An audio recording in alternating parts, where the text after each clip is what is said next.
The fuck is up, Flynn Wilson? My name is also Flynn Wilson. This is the Flynn Wilson podcast. My sister's in the next room, so we gotta be quiet. She's sleepy. She's sleepy. Oh, she goes.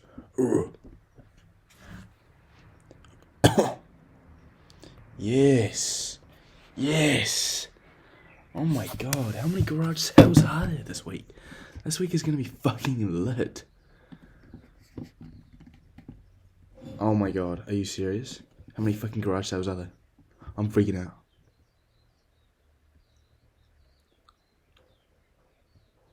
Oh my lord. Oh my lordy lord. Dude. This weekend's gonna go fucking bananas. 20th of November, yo. Kids bikes. Trampoline, 12-foot pool complete. What? Bric-a-brac. What's a bric-a-brac?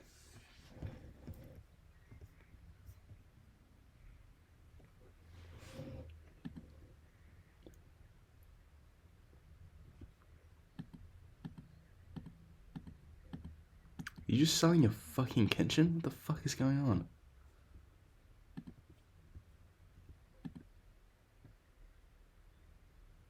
No, it's Yan Yang. Of course. Not being racist, but a lot of Asian people don't really understand how garage sales work.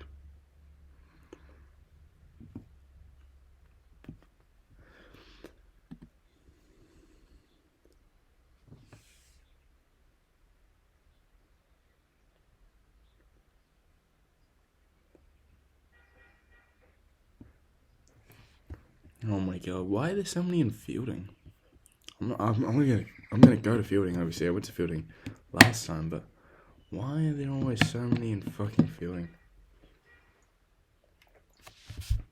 What's going on with my lip? What is going on with that lip? Dude, why are my lips so juicy, man? Got juicy, plump, fat fucking lips.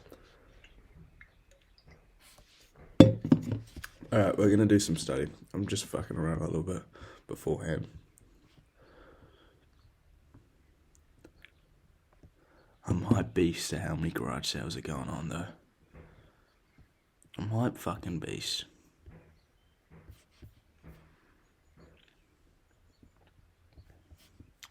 So many garage sales. I fucking love garage sales.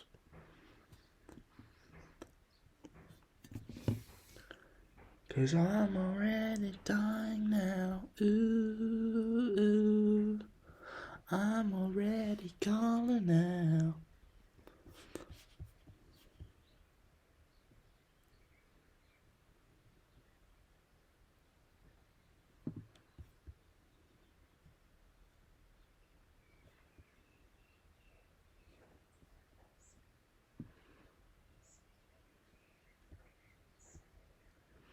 Let's go on Christchurch and let's see how many they're having.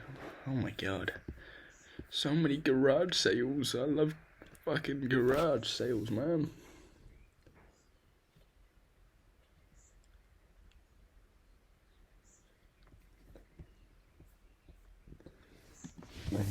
Let's go. Christchurch garage sales.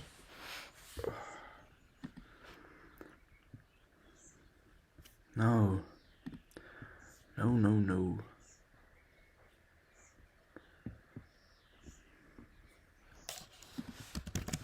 Facebook.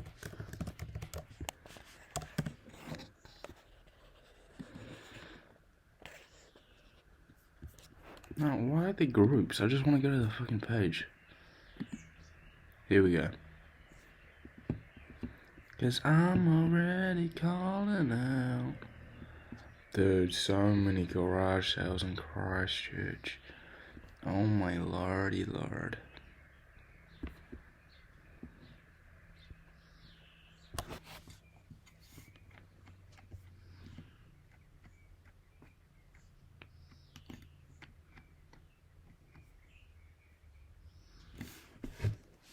Oh my god, look how many cars there are. Holy shit.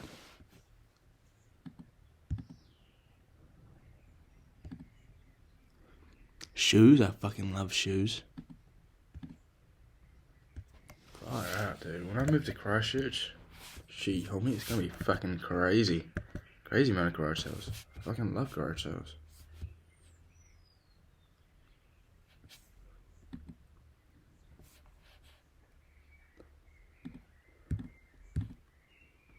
Barbell set.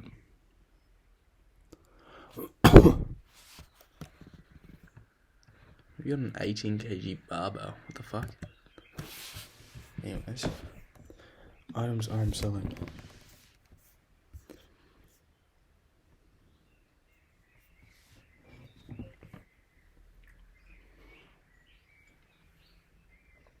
$21 views, 0 Brizzen watches. Deal or No Deal has 2 Brizzen watches. Oh, yo, maybe that'll sell this time. That'll be litty. That'll be easy to ship as well. Xbox 360, okay. From the L's that I've taken, I've realised Xbox 360 and PS3 games don't go for much. They go for fuck all. Even Xbox One games don't go for that much. PS2 games pop off a little bit. Only slightly though. They only slightly pop off. It's mainly the buzz games that pop off.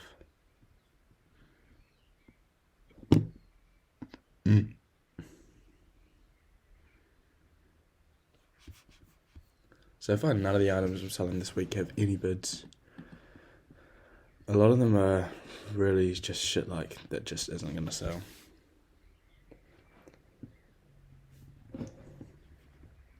Some of this is their third cycle, so they basically just won't sell.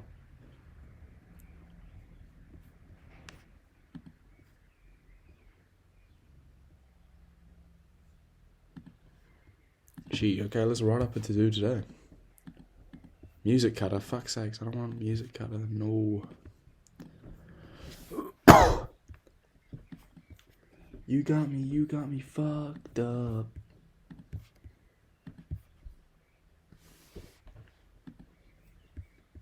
Gang shake.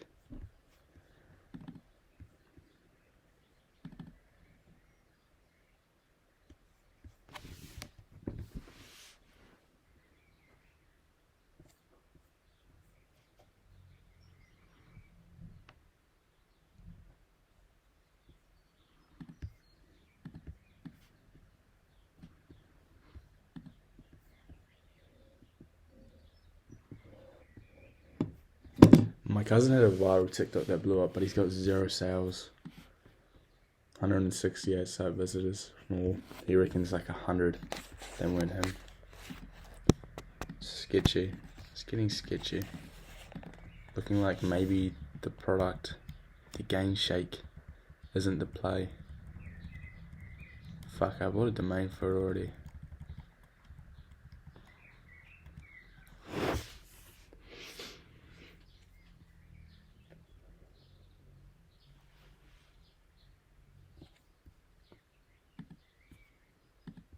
Gee, homie. 9 o'clock to 10:30. We'll study 3 cycles. 3 cycles on physics weaknesses. Finish that all off. 10:30 to 11. 11 to 11:40. Create 4 tickies. Base. 11:40 to 11:50. Book any couriers you need to. 11:50 to 12:30. Study CJ dropshipping.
maybe, yeah, study CJ, lunch, study 4 cycles, or 2 cycles, 1 to 2.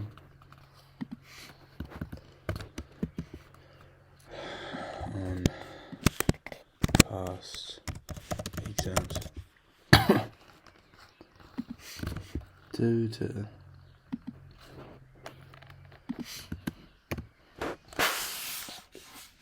Ooh. This is hard.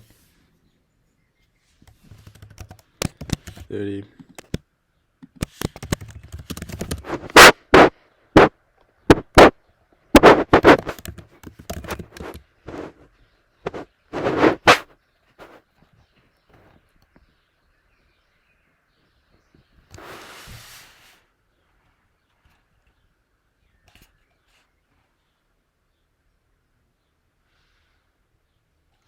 Other gym products to sell.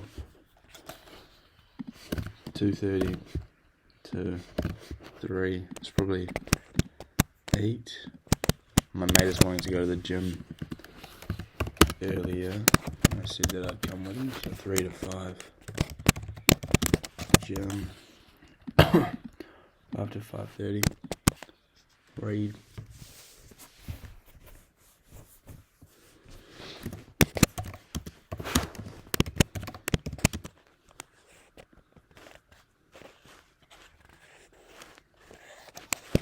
Look for other gym products to sell. Other, you fucking idiot. Cool.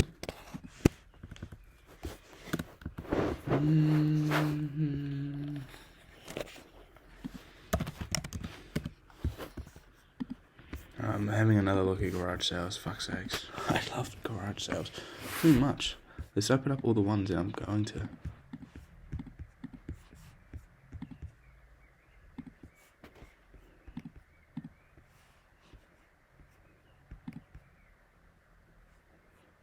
Oh, this is big. This is bigger than you and me, Flynn. This is big. Oh my god. How many are there?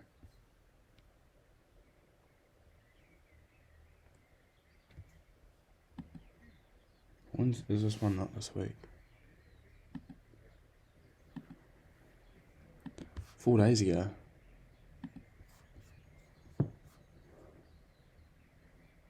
What did I message you the first time?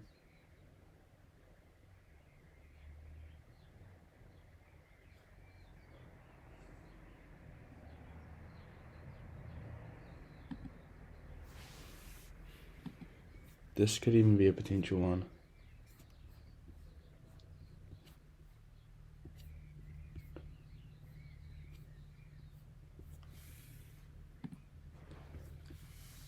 Shit, man, this is fucking insane.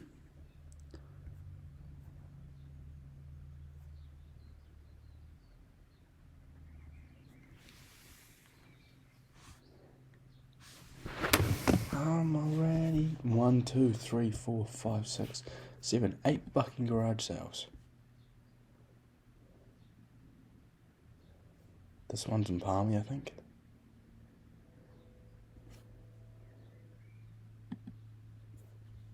This one's pretty shit. I'll still go.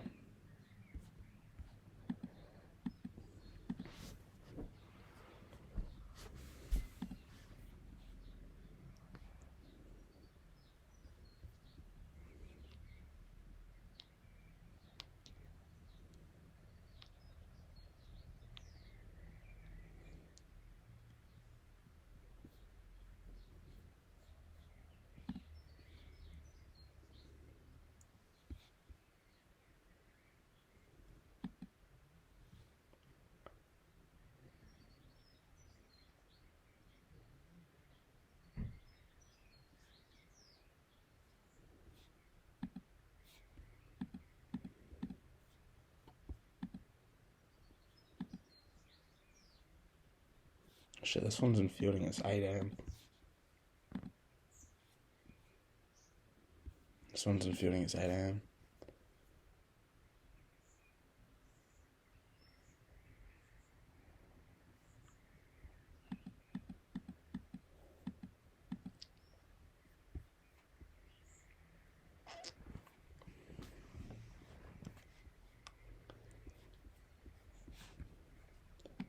dope. God, I love garage sales. I'm already done for. Okay, let's go. Let's study. It's 9 a.m. Today is, my camera froze. The 18th of November, 2021. Timer getting it starting now. There she go. Recycles on chemistry lit. On physics weaknesses.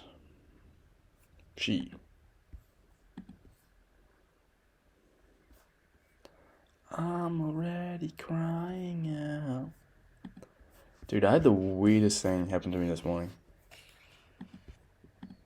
I never do the Feynman technique. Fuck's sakes. Maybe today will be the day.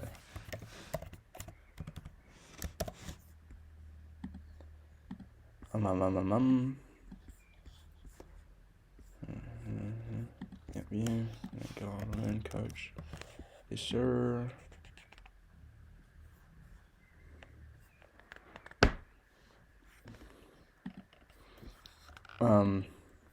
I woke up at 7:30 and I was still kind of tired, so I was like, okay, I'll just drift back to sleep.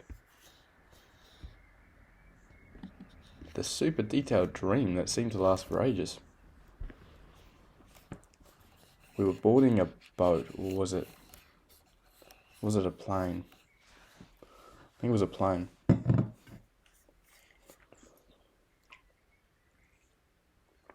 I saw this chick that I used to like at primary school. Olivia.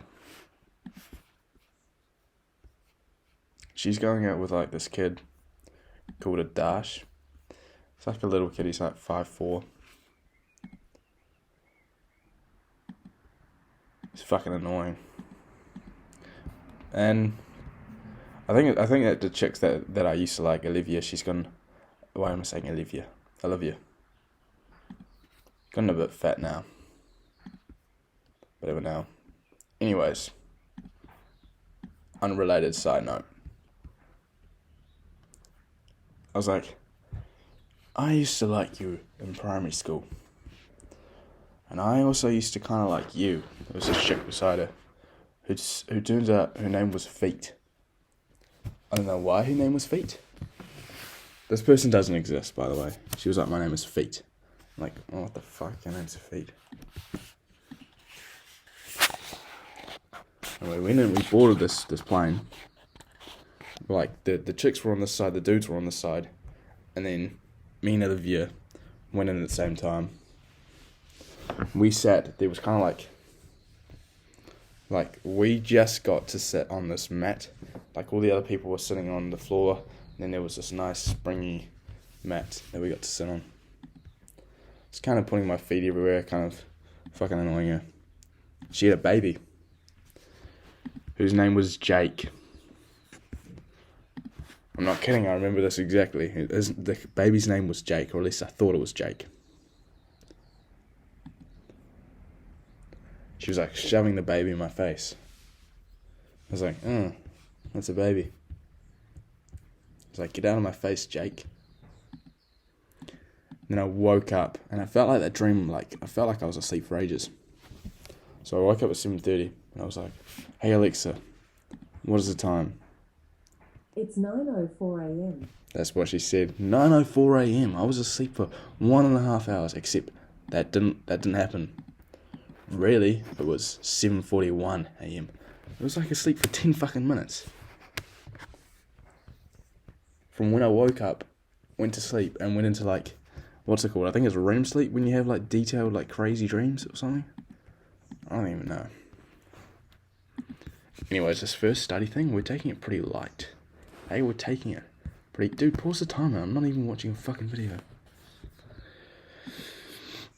What are my physics weaknesses? Let's see.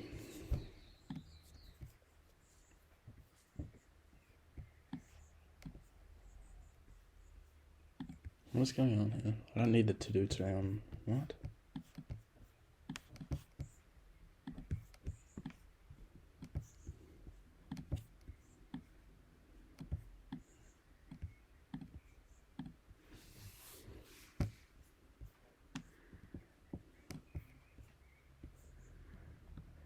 Past weaknesses. Yeah.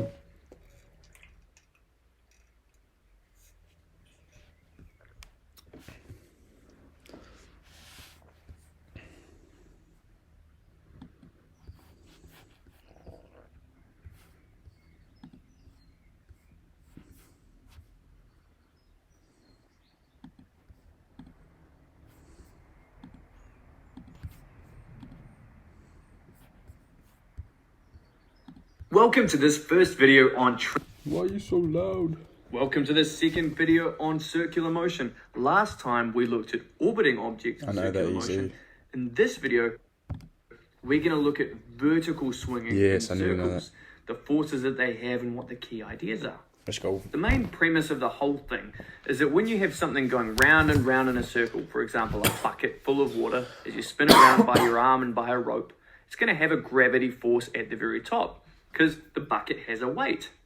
Now down the very bottom, you're going to have a tension force. You're going to have to be pulling on your arm so that the whole bucket and all its weight gets carried all the way back up to the top and you can carry on around in your circle. So this is a gravity force at the top and a tension force at the bottom.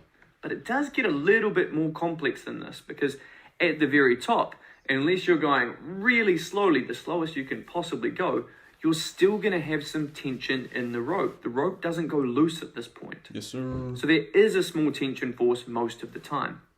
And when you look at tension at the bottom, it actually has to be quite a big tension force, because not only do you have to provide all of the centripetal force towards the center of circular motion, you also have to overcome this force of gravity, which is acting against you when you're at the bottom of the circle. So these are the two forces you need to be aware of, and together they provide the centripetal force that you need for vertical circular motion. So to delve into a little bit more detail now, we're going to get an energy change. Down at the bottom, you've got the most kinetic energy, and at the very top, you have more gravitational potential energy. Now what this means is that you're going to be slower up the top because some of the kinetic energy has been turned into gravitational potential energy. And then it's going to speed up again as you come back around and you gain more kinetic energy. So all in all, the energy is conserved, but it changes its form. I'll be back. Got a parcel to deliver. Dude, I sold a game for fucking $5. These 3 fucking PS2 demo games. Sold them for $5, $3.67 shipping. The shipping, I couldn't get Aramex shipping. I had to buy NZ fucking Post. $5.60. I basically just made $3, $1 off of every game. Like, fuck's sake.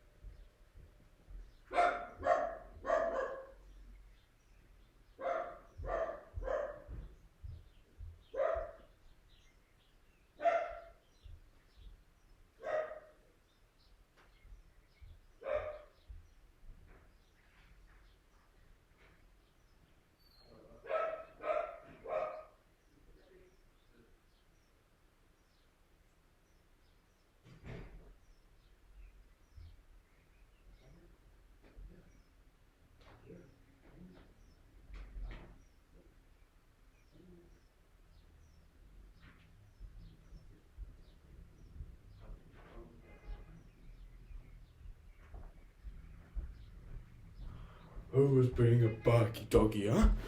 Huh? Let's see photo booth. Who was being a barky doggy, huh? You going, hoof?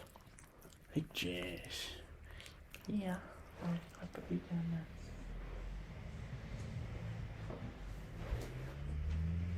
Jess, you want to have how you get?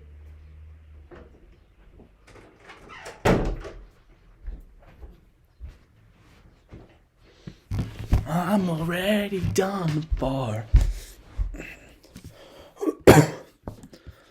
Cause you got me fucked up. Welcome to this second video, because the mass of the bucket and the radius have been turned into gravitational potential energy. And then it's going to speed up again as you come back around and you gain more kinetic energy. So all in all, the energy is conserved, but it changes its form from kinetic, and it slows down to have some gravitational as well, and then speeds back up to kinetic again. Looking back at our famous centripetal force formula, it will show us that if we have a slower velocity as we do up the top, we're going to have a lower centripetal force as well because the mass of the bucket and the radius doesn't change.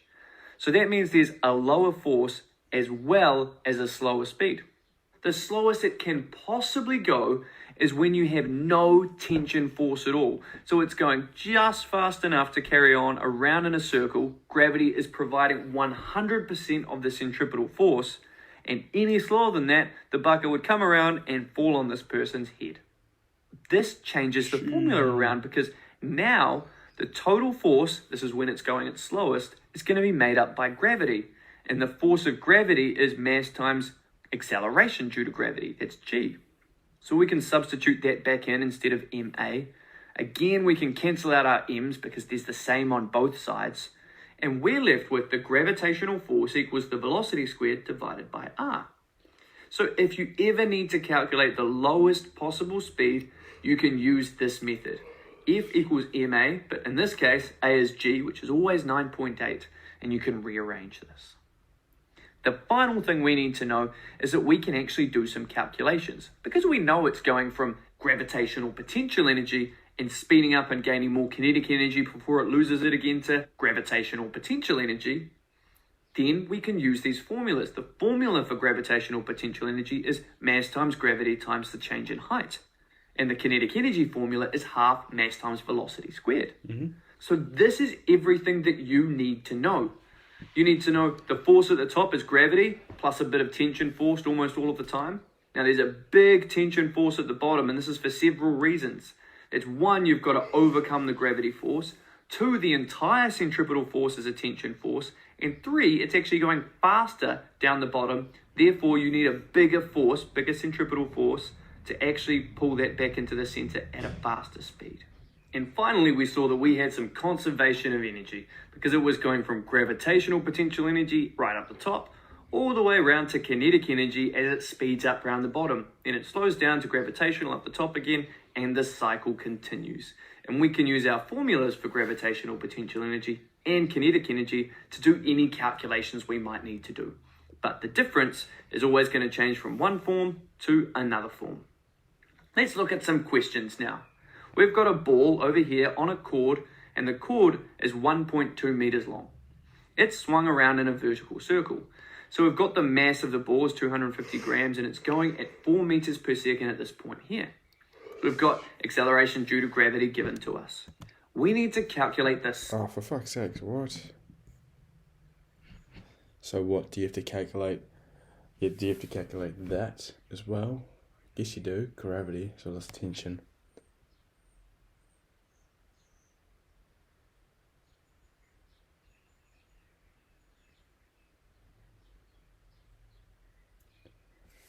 I don't know how you do this.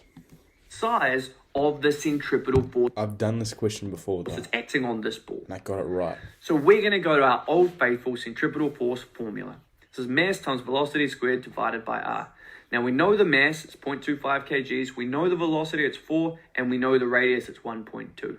So plugging these numbers into our equation gives us a force of 3.33 newtons. For B, we're going to have to explain why the ball moves fastest at the bottom of the circle. Now to do that, we need to talk about energy. Energy is conserved. It goes from gravitational potential to kinetic, so it does change form, but then it changes back to gravitational and so on. So we could say something like the total energy is conserved, and it's made up of gravitational potential energy and kinetic energy. And as the ball goes down, the gravitational potential energy turns to kinetic energy. So at the bottom, it's got the least amount of gravitational and the most kinetic, therefore it's moving the fastest. So that's how we use energy to explain these questions. For part C, we have a diagram, and it shows some forces, the gravitational force at the top and the bottom of the swing. So assuming the tension force is non-zero, which means we actually have a tension force, we need to draw vectors to show the tension forces at the top and at the bottom. And remember, there might be a small tension force at the top, but there's going to be a big tension force at the bottom, because this one gets added to gravity to help make centripetal force towards the center. This one has to work to overcome gravity to provide the centripetal force towards the center. Oh, yeah? And for the second part, using the same scale, we need to draw the centripetal force at these two positions, at the top of the swing and at the bottom of the swing. So remember, we've got our force formula and there's a different velocity. So at the top, we're going to have a smaller centripetal force because we have a smaller velocity. At the bottom, we're going to have a bigger centripetal force because of the bigger velocity. Now, we need to show that the minimum speed of the ball during its circular motion is 3.43 meters per second. It's going to be at the top. We already know that. So let's look at how we would do that. Remember, for your famous force formula. Oh, shit.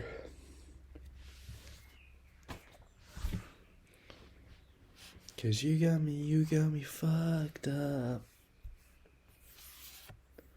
At the top, its tension force equals 0, so the centripetal force is equal to the gravitational force, which is 9.81 times by the mass of the ball. What is the mass of the ball? I'm not sure, but yeah, anyway, so it'll be FC equals mv squared over r. You can find out, you've got m, you've got r, which is 1.2, you'll find v squared. If it's at the top, the lowest speed it can possibly be is if all of the centripetal force is provided by gravity. So that means we could explain something like, at the top, the gravity force is the only force acting. There's no tension force at all. And any slower, it's actually going to fall down. Then we know that our FC is the force due to gravity because there's no tension force at the top anymore. And Fg is the same as saying mass times gravity because F equals ma, or in this case, Fg equals mg. We can cancel out our m's because they're on both sides. We don't need the mass anymore. So gravity equals velocity squared divided by r. And we know both of those things. So gravity equals velocity squared divided by r. Now we want to find velocity, so we have to... I need a handkerchief.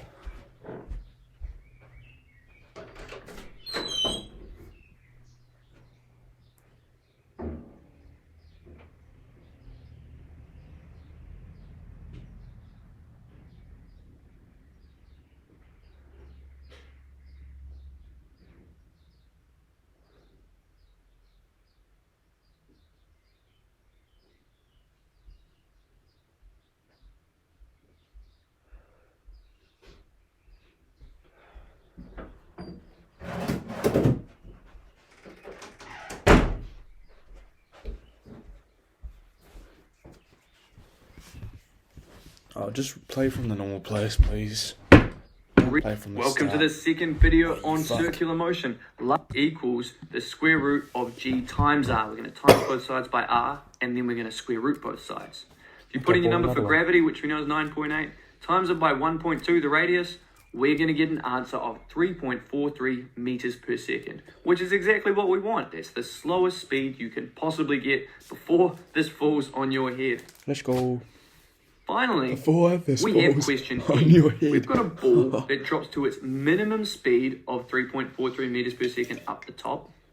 Now, using conservation of energy, we need to show that this angle here is 34.9 degrees. Wow, so that just That's gives you all between the where the answers, ball was traveling at 4 meters per second and where it's traveling at 3.43 meters per second. So really, this has kind of become a trigonometry problem. We have a right angled triangle here. So we know this length here is 1.2. And if we can figure out this vertical length, h, we could work out our angle. And in order to do that, we need to find out what that little extra height is up the top. And then that total length will also be 1.2, the radius of the circle. Now, the way we find that height is using conservation of energy. So the energy we know about is we're going to have some kinetic energy here turning into some gravitational potential energy. That's why it slows down. So if we work out the kinetic energy at the top and the kinetic energy to start with, the difference will have turned into gravitational potential energy. So at the top, if we calculate what the kinetic energy is, we have half of the mass times the velocity at the top squared, and that's going to equal 1.47 joules, and then we can work out the kinetic energy where it started. Again, half the mass times velocity squared. That equals 2 joules of energy. It's lost 0.53 joules of energy from when it started at 2 and when it moved to 1.47 at the top. EP equals mg. That must have gone into gravitational potential energy. So the gravitational potential energy gained must be 0.53, the difference. Now that equals mass times gravity times height. We want to find that little height, so we can just divide both sides by mass times gravity. So plugging in our numbers, that gives us a change in height of 0.216 meters or 21.6 centimeters. If we put that number in the top here, we know the total length is 1.2. So this side of our triangle H must be 0.984 meters. Now that we know the left-hand side of the triangle and the long radius side of the triangle, we can find our angle using SOHCAHTOA. So here we have cos theta equals A over H, or if we're finding angle, it's the inverse cos of A over H. We plug in our numbers where A is this length here, 0.984, and H is 1.2, the hypotenuse. Plugging that in gives us 34.9 degrees. And that is how we do vertical circular. Welcome to the third video on circular motion. Let's go. In the first video, we looked at circular motion because of gravity, so something orbiting, and we learned our great gravity formula here. Now in the second part, we learned about vertical swinging, where the speed changes and the forces change between gravity and tension. Now in this third video, we're going to focus on horizontal circles. In that case, you always have gravity acting, but there is another force that's going on, some kind of variable angular force, which we're going to look into. Oh. So in this case, we've got a bus that's going around and around in a horizontal racetrack. Now, you'll know that there's a force of gravity acting on this bus. It's going to pull it downwards. Buses are heavy. And you'll also notice that the bus isn't falling down through the pavement. So there must be a force balancing its gravitational force. In this case, it's the support force. And it's happening on an angle because the bus is leaning on an angle. Yes, sir. Now you'll notice that in almost all racetracks, they'll have a banked corner or a corner on an angle to show this is actually happening. But in all of your examples of horizontal circular motion, something will be happening on an angle. So for example, if it's a lamp, you're still going to have this force going upwards on an angle. But in this case, it's going to be the tension force of the cord. Or if you have a plane turning around in a horizontal circle. And remember, a horizontal circle could just be a small part. It could just be turning a corner. In this case, it's going to be the lift force from the wings. That's going to be pulling it upwards. And you'll know that planes go on an angle when they're turning a corner. That's because they want to provide a lift force on an angle. So despite the fact that the name of this angular force changes, you're going to have an angular force acting upwards. And that's going to balance out the effect of gravity. So what we'll notice is that when you have the upwards angular force and you add it to the gravity vector, you pull this one up to the left here, it's going to balance each out and there'll be an unbalanced resultant force. The force goes up and there's some force pulling it down, but overall the force acts towards the center of the circle. This is our centripetal force. This is what provides our force towards the center, it provides our acceleration towards the center, and it allows us to move in circular motion. Now, the next thing that you need to note is that the plane, in this case, is just going around in a horizontal circle. And horizontal means it's not going up, it's not going down, it's perfectly balanced. So you're going to have a vertical part of this angle as an upwards force, and that's going to balance out the gravity force. Now, you can calculate both the gravity force, which is going to be equal to the vertical part of this angle, because the vertical down from gravity is balanced by the vertical up from this angular force. And we can calculate that using force equals mass times gravity. Now the horizontal force is the resultant centripetal force. This is your force towards the center of the circle. Now finally, we need to know that there's going to be some kind of angle. If you do it on a bigger angle, you're going to have a stronger force towards the center or a larger force towards the center. And these angles can come up in different places depending on where we draw our triangles. And if you ever need to calculate these angles, you can do it using Pythagoras or SOHCAHTOA. So this is really what you need to know. You've got the horizontal part of your force, which is your resultant centripetal force, and that comes from your angular force plus your downwards gravity force, which you can calculate with F equals mg. Another way to write this is that your angular force plus your gravity force equals your centripetal force, or your resultant force towards the center of the circle. We're still going to use our formula, our famous formula of centripetal force is mass times velocity squared divided by the radius. And now we're going to look at a question. Oh, So fuck's for sakes, this I wasn't question, listening. we're treating gravity as 9.81 meters per second squared. So here we've got Sam. He enjoys flying vintage aeroplanes. And one of these planes has a mass when operating of 635 kilograms. So in order to turn this plane in a horizontal circle at a constant speed, Sam tilts or banks the plane at an angle of 22.5 degrees. So the free body forces, which just means the arrows of forces or the vectors of forces, whatever you want to call them, are shown on this diagram here. We need to calculate the size and the direction of this resultant force, the centripetal force. So let's look at how we do that. We know that we have the force downwards of gravity, and that's going to be balanced by an upwards force of lift from the wings. So they're going to balance each other out perfectly. Right. And we know how to find the That force makes of sense. gravity. That is F equals mg. Yes, sir. So we're going to add these together, and we're going to know that the upward vertical force is going to balance the downward vertical force, which we're So calculating angle from the gonna be mass of 22.5, 635 kgs multiplied by gravity, 9.81 meters per second squared. So Yeah, all it in is all, gonna we be have this 22.5. vertical part of 6,230 newtons. Yeah. Now we know that the angle in here from the angle of banking is going to be 22.5 degrees. So now we can use this to calculate our horizontal centripetal force. So That's zooming in facts. on this diagram, we can see that the horizontal part of this force diagram is obviously the resultant centripetal force. Is obviously. Okay, let's start my break. For my break, I'm gonna go on to Drag Me. I don't give a fuck. I don't give a fuck. Cause you got me fucked up.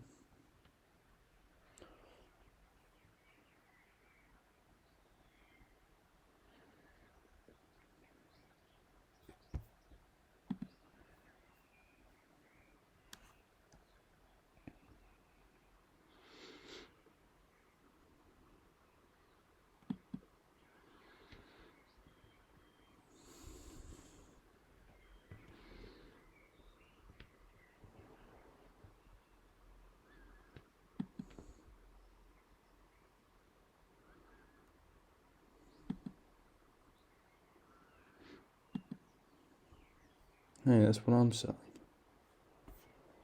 PS2 SSX3. Because you got me fucked up.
Cause you got me fucked up.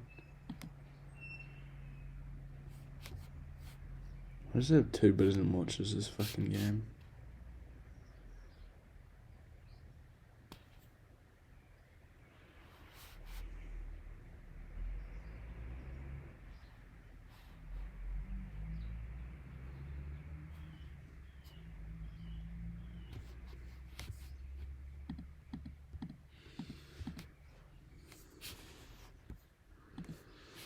Because I'm already crying out. Why is no one putting in offers, man? Come on, just put in an offer. I'll probably accept.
Let's go. Resume timer, please. Welcome to the third video on circular motion and what this horizontal length is. We've got F here to represent the horizontal centripetal force, and you put all of that in your calculator once you've rearranged for F, and that's going to give you a horizontal length of 2,580 newtons. And you can always say that this acts horizontally or towards the center of the circle or towards the center of the corner. So all of these things give you the size, 2,580 newtons, and you need to say the direction as well. So let's look at part B. So in another constant speed horizontal turn, we've got a constant acceleration of 2.5 meters per second. So we need to now calculate the angle of banking of the plane. So again, we're going to use some trigonometry. Now we know it's told us in the question, we have an acceleration towards the center of the circle, and we're wanting to find this angle here. So in order to do this, we're going to have to break it up into our force diagram. So remember, we've got an angular force and a force due to gravity. But before we go ahead and put in our 2.5 number, we actually have an acceleration here, and we need to change that to a force. So we use our good old force formula of force equals mass times acceleration. We know the mass of the plane at 635 kgs, so we can figure out that the horizontal force, 635 times our acceleration of 2.5, is 1,587.5 newtons. So we can put that in as our horizontal force. And remember, we already know our gravity force of 6,230 newtons. We worked that out in part A as mass, 635, times gravity, 9.81.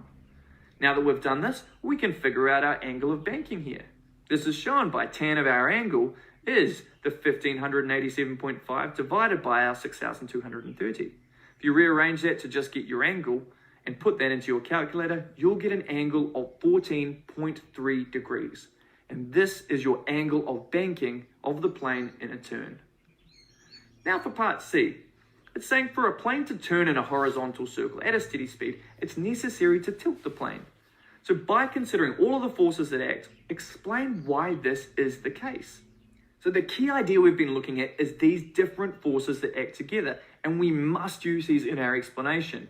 We've got our lift force, or whatever our angular force is that goes up. We've got our gravity force that goes downwards, straight downwards, and that leaves a resultant horizontal force, which is our centripetal force. So make sure you draw this diagram, whether it's over the top of a picture or just a triangle by itself to explain what you mean. Now that you've done this, you can actually explain for anything to move in a circle at a constant speed, it needs a centripetal force. This includes a plane. So this is an unbalanced force. The centripetal force acts towards the center of the circle. So we've got the plane coming directly straight at us, and the center of the circle is at a right angle, so straight off towards our left or the right-hand side of the plane. And that acts towards the center of the corner or the center of the circle that it's turning around. So this is an unbalanced force as a result of lift and gravity. We can also add that lift force is the only way for this plane to get in circular motion, and that's the same with anything. Because it's not like there's rockets on the wings or jet things pushing it sideways. You've only got the propeller pulling the plane forward, or friction holding it back, or the weight force pulling it down. So in order to get a sideways force, you need to tilt the plane so it goes on an angle. Then the lift of the wings come up on an angle, and that creates a resultant centripetal force that we're doing. So if you can explain that, that gives you a fantastic answer. And that is how you do circular motion for horizontal circles. Oh. Okay.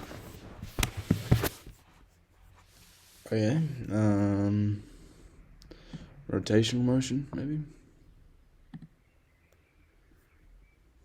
Welcome to the second video on rotational motion. Now this video is just... Welcome to this first video on rotational motion. In this video... Let's get like a quick video. Because I've only got 6 minutes here on the Welcome time. to this second video on simple harmonic motion. Welcome to this video on simple harmonic motion. Harmonic motion is anything that's oscillating, that means moving backwards what and do I forwards, really need to with a focus on? force or an acceleration pushing towards its center point. So for this apple, for example, there's the force of gravity pushing it back towards its center point at the bottom of the swing. For this speaker here, there's the elastic band around the outside. Sure, I shouldn't do Welcome this. to this first video on Let's see what they're doing here. So I now want to go into explore will be the angular momentum she has when she lands. Let's look at how that can change her speed in some more complex examples. Probably the rotation. So basically, we have our let's just watch this formula video. for angular together to make momentum. Welcome to this first video on rotational motion. In this video, we're going to cover everything, and then in the second part, we're going to look at more and more questions just to see how that applies as clearly as possible. So we're cramming a lot into this video. There's 6 different parts that we're going to cover. We're going to start off with the different measurements we can do, what equations we need, introducing some new ideas, and covering some old ones that we've seen before. And with each of these, we're going to include a few examples as we go so that you can see how the rotational version is similar to the stuff we've already learned with the translational motion stuff. So let's crack into it. To start off with, in level 2, we looked at describing movement, and we had different ways to do that. We had, say, a car that traveled a certain distance. It had an initial velocity, a final velocity, and it might have accelerated if it started at rest, for example. So these are all ways we can describe translational motion, something moving from A to B. Old dude was We fucking had pacing formulas, it. the 4 kinematic equations, and our original velocity equals distance over time and acceleration is velocity over time, to describe this motion. Whether that was describing it in numbers, actually using the formula, or explaining it in our explanation questions. We also learned about force due to gravity and any other force that might be acting, and momentum and energy, kinetic energy that we were doing. All of these things describe the movement of translational motion. Something, or more specifically, something's center of mass, moved from A to B, one point to another point. And if you're unclear on any of this, please see the video for Level 2 Physics Mechanics called General Mechanical Equations. This will cover all of this in more detail. But in this video in Level 3, we know that while we still have distance, velocity, force, all those kind of things, if you have something that's rotating around its own center of mass, it doesn't have a distance. Say the Ferris wheel is turning around, the Ferris wheel still stays in the same spot. The Ferris wheel hasn't been driving around the country accelerating and deaccelerating with different forces moving it along. It doesn't have its own momentum. It's on average staying still. And kinetic energy, while it is moving round and round in a circle, the center of mass stays perfectly still. So technically, it doesn't have any kinetic energy. So we want to look at how we describe things that are rotating now instead of things that are moving in a straight line. That is rotational motion. And in order to do that, if something was, say, to move from A around to B, while overall there might not be movement, you can imagine that some guy sitting in one of these pods definitely has moved. That's like you So big time let's see first. how we explain that in angular versions.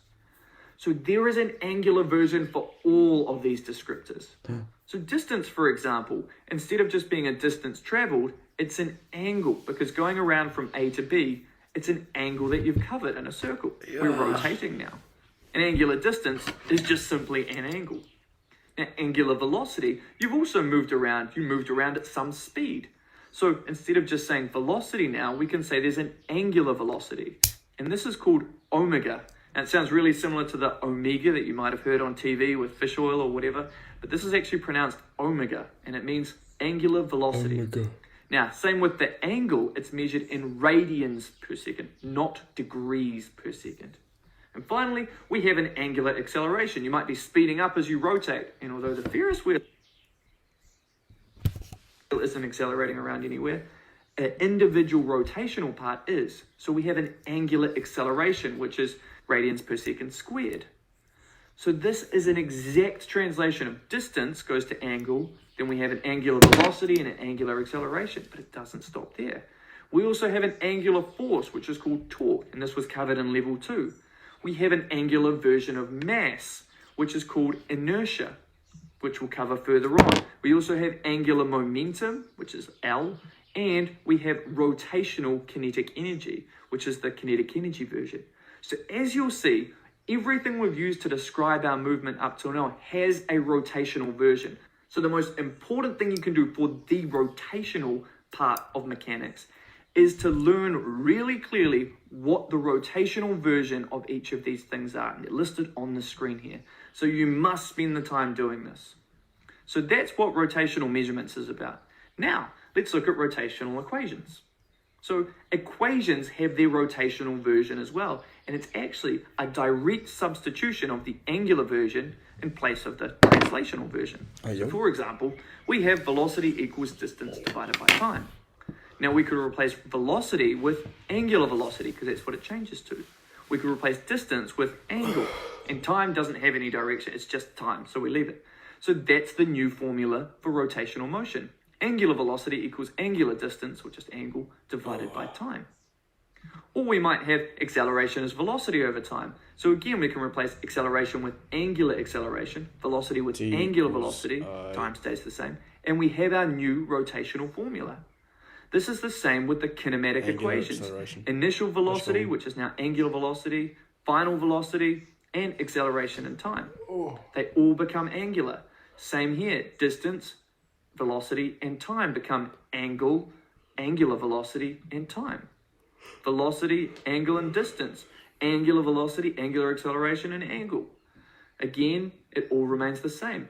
Also, with our force equals mass times acceleration formula, we have force becomes torque, our angular force. Mass is our angular version of mass, which is called inertia. And angular acceleration. They all get replaced. Momentum becomes L, that means angular momentum equals our angular mass, which is called inertia, multiplied by angular velocity.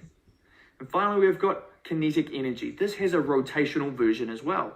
So half of mass times velocity squared becomes half of our rotational mass, inertia, multiplied by angular velocity squared.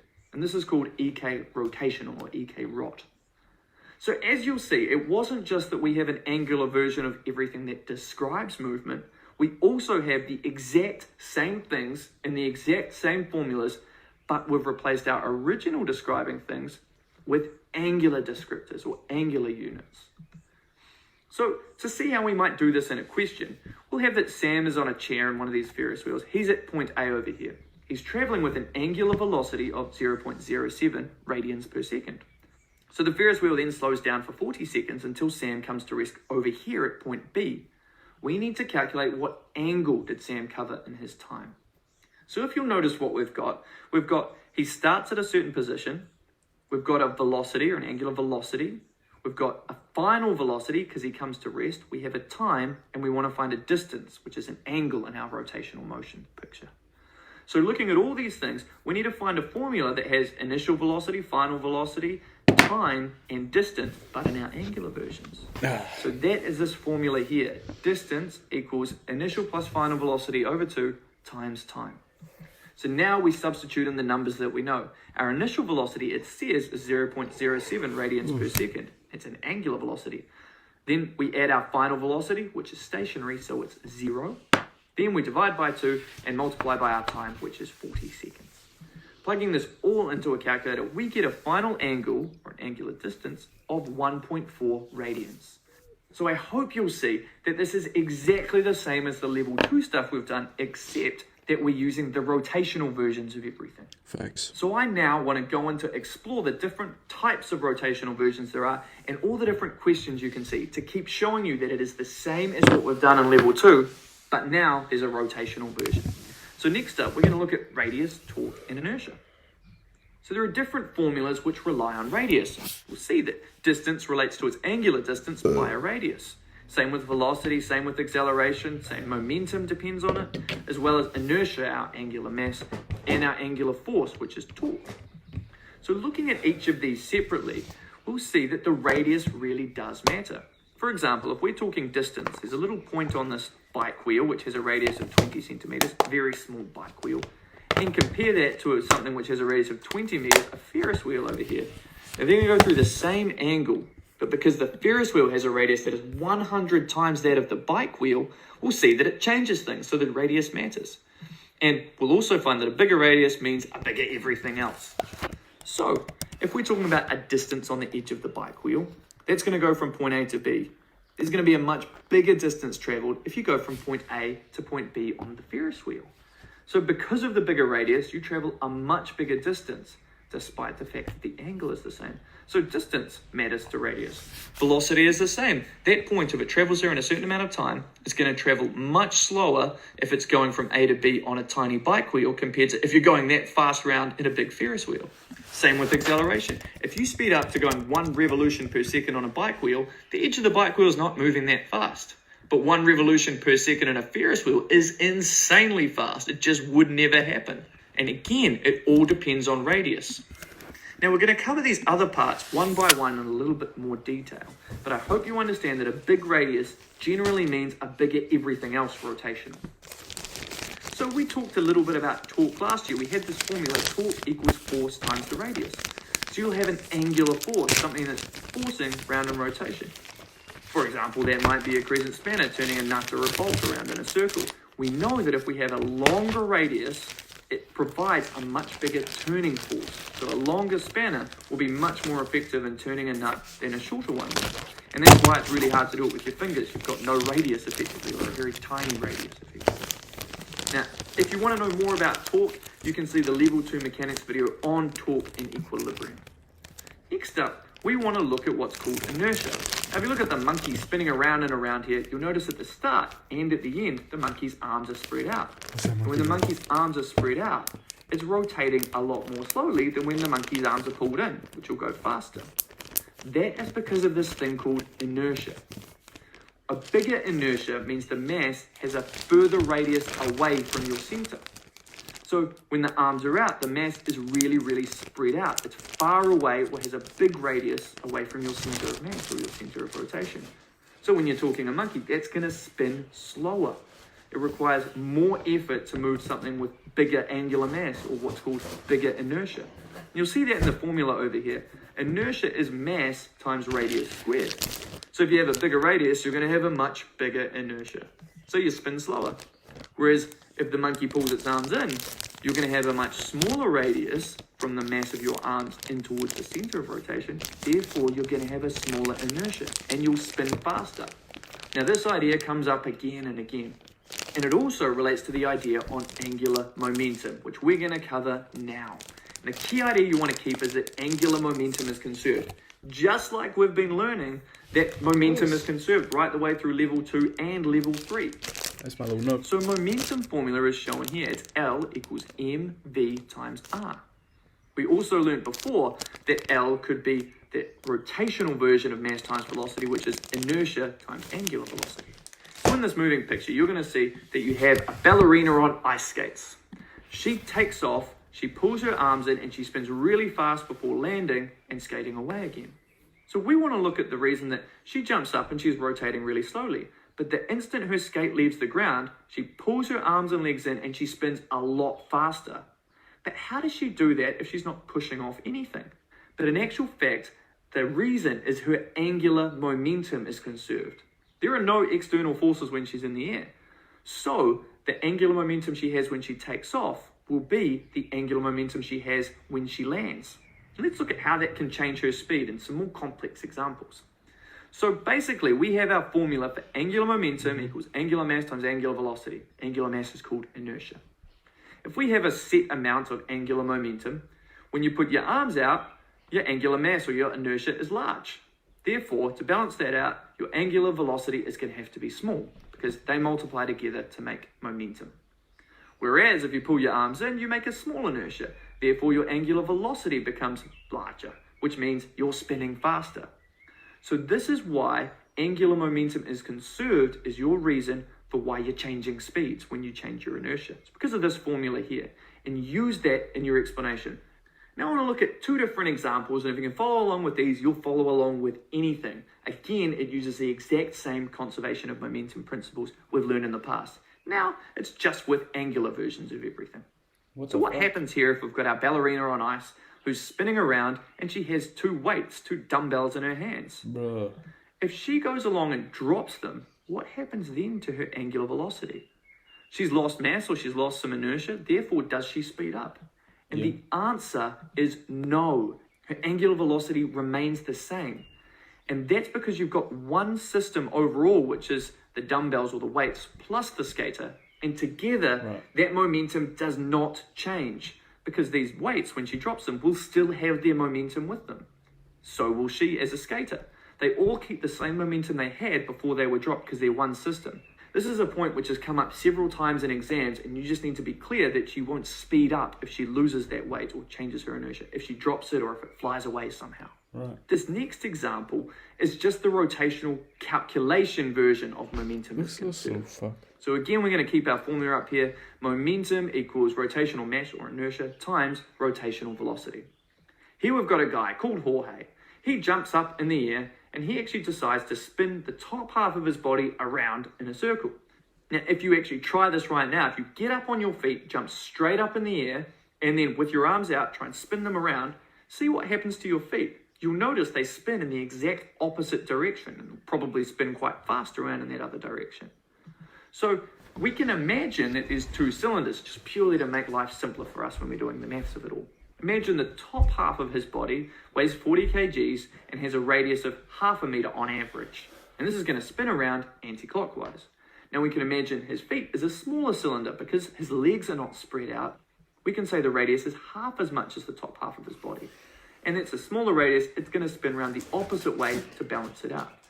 Now remember, when he jumps up in the air, or if you try this yourself, when you jump up in the air, you have no angular momentum at all.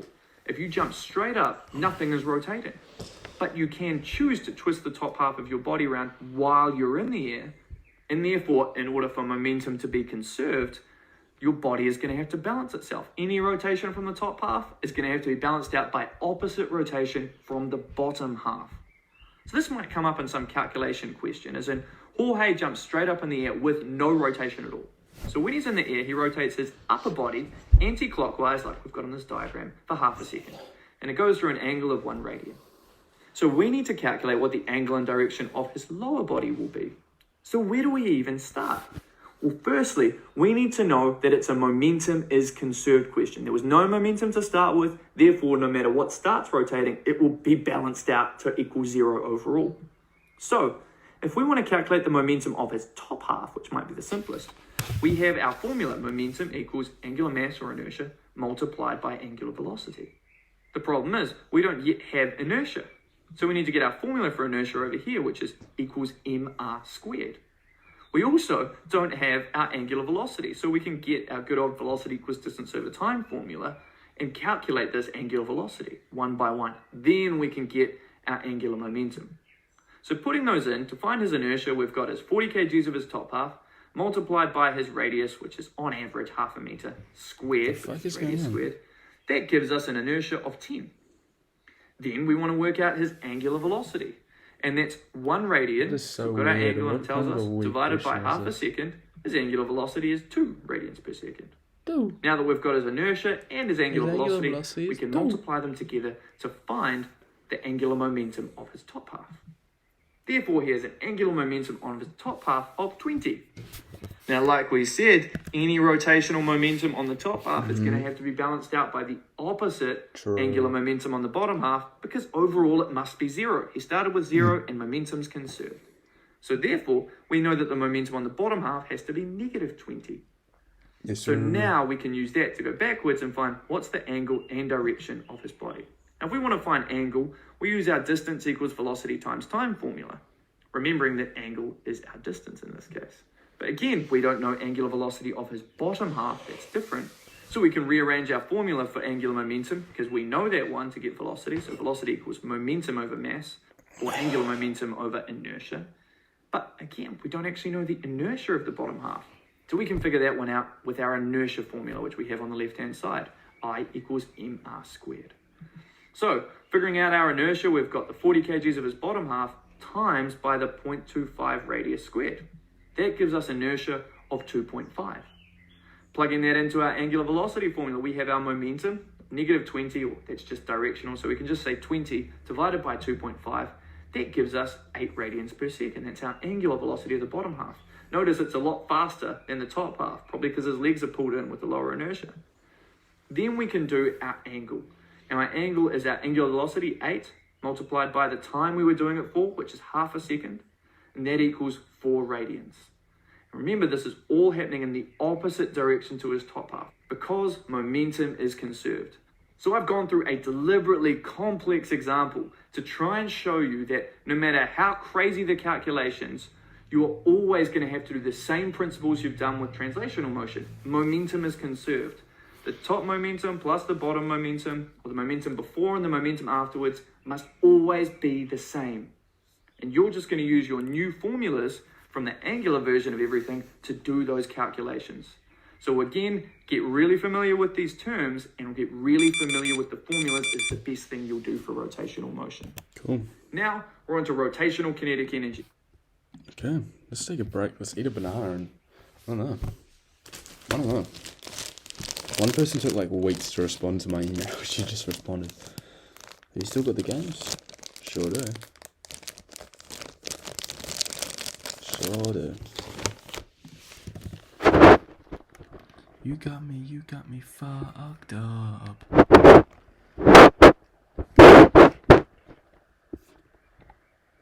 I'm already crying out.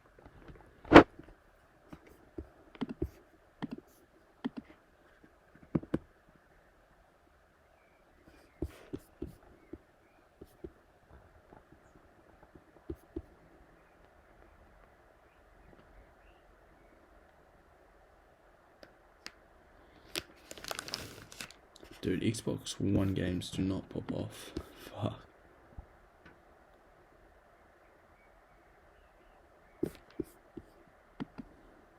Call of Duty World War II is going for $29. I think I bought this game and it cost me like over $100. Because I was a silly goose. Bit silly. Right, I'm gonna have a banana.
Alright. My camera's still on? Yo, let's go. Anyways, that's the end of the podcast. See you later.